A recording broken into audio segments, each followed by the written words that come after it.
mo sana magkatotoo yung takot ko. Kailangan po ako ng mga anak ko. Hindi ko sila kayang iwan.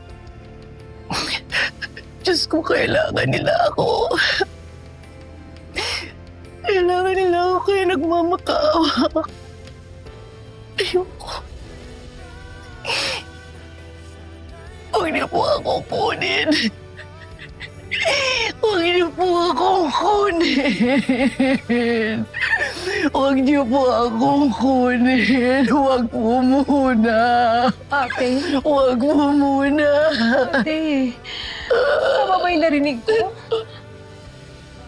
Ha? Huwag kang kunin. Bakit, ate? Bakit nakikiusap ka kay Lord, ha? Ano ba talagang resulta ng test mo? Didang. Didang, may tumor ako sa utak. May tumor ako sa utak.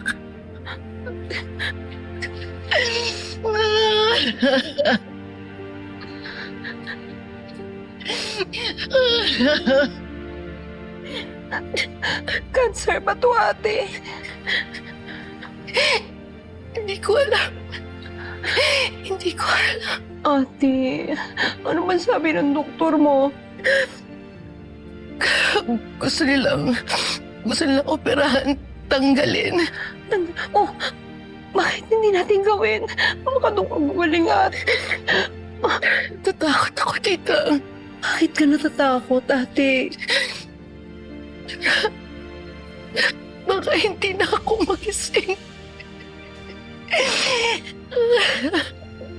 Hindi ko kayang iwan ang mga anak ko. Didang, ayoko. Alam ko naman na malalaki na sila. Pero hindi ko pa sila naihahanda para harapin yung buhay nang wala ako. Hindi pa nila kaya. Wala na silang tatay. Ayokong mawalan pa sila ng nanay. Ate, huwag magsalita ng ganyan. Ate, hindi ka mamamatay. Hindi natin masabi, Dinang. Hindi natin masabi, Dinang. Lakasan mo naman ang loob mo. Magpakatatag ka, ate. Kung sakaling nakakaramdam ka, na napanghinaan ka, o kaya nilalamon ka ng takot mo, ate. Nandito lang ako. Ako magiging lakas mo. Ako rin ang magiging sablay mo, ate. I will be the strong for you, ate ko. Dinang, salamat ah. Isa lang pakiusap ko. Hindi. Huwag mong sabihin sa mga bata. Kayo lang ni Noah ang nakakaalam tungkol dito. Hindi, te. Wala akong magsasabihan. Alam ko kung chismosa ako. Pero pag ganito ka seryoso, ate, ayoko itong itago. Walang makakalam nito. Promise. I will be the secret keeping, ate.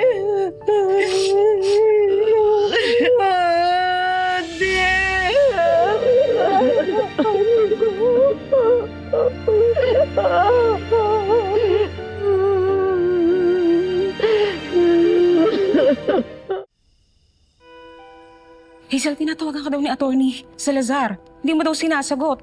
Si Timo, binugbog sa kulungan. Huwag mo sabihing may kinalaman ka. Ka nga maingay. Mamaya marinig ka ni Manuel. Pinasampulan ko lang. Ano? Bakit? Just to remind him, I'm in business. Isa pang salita niya, hindi lang yun ang abutin niya. My God, Hazel. Baka lalo siya magsalita. Ay di subukan niya. Lagot sa akin yung mag-iina niya, pati na rin yung nanay niya. You're scaring me. Alam mo, para ka ng kriminal kung magsalita. Hindi ka ba natatakot na mahuli sa pinagagawa mo? Ako ang dapat nilang katakutan. Kaya relax ka lang. Huwag ka mag-alala. Hindi ako mahuhuli. Yan ang akala mo, Hazel.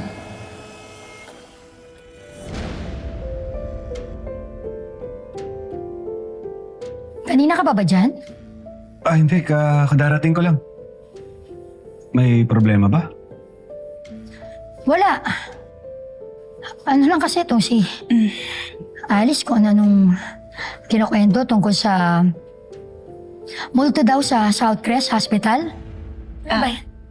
Oo, Manuel. Bata umiiyak. Aba, nakakatakot nga yun Hazel, nagluto pala ako almusal. Kain tayo. Alice. Talaga? Sige.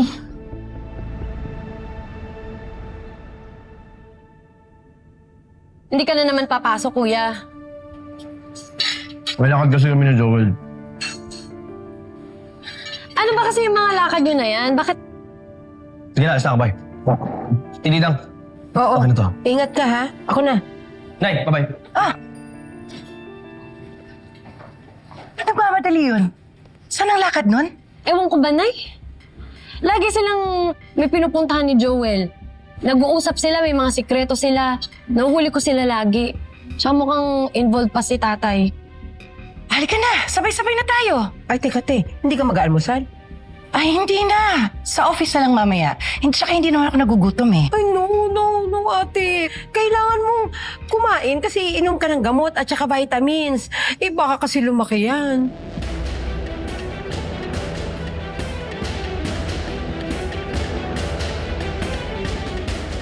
Lumaki ang ano, Ate Didang? Lumala. Baka lumala kasi yung migraine mo, ate. Di ba? Baka lumala yan. Ay, kung lumala. Salamat sa pagpaalala, Didang, ha? Andrea, sa kotse na tayo. Hihintayin kita, ha? Magtututbrush lang ako na. Wait lang. Sal yun. Ingat! Ate Didang, Nako, ako na bahala magbigbi dyan, ha? Checkin ko lang yung mga labahan ko, ha?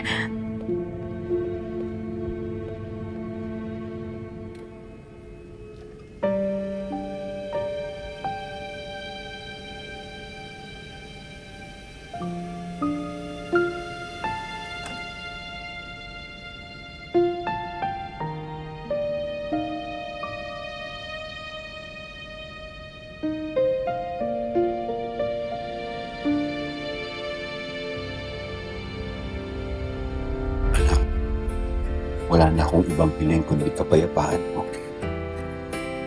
Pero patawarin mo ako sa gagawin ko sa mami mo.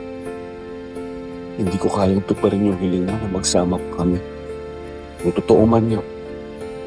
Dahil sa lahat ng mga kasinungaling kong pinagagawa niya, ipapakulong ko siya.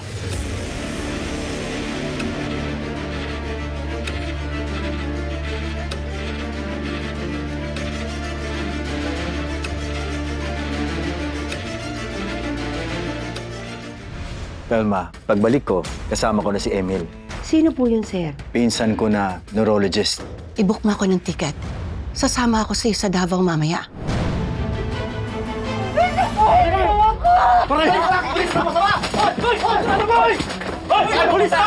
Gutos po sa amin na takutin si Diana Malabanan.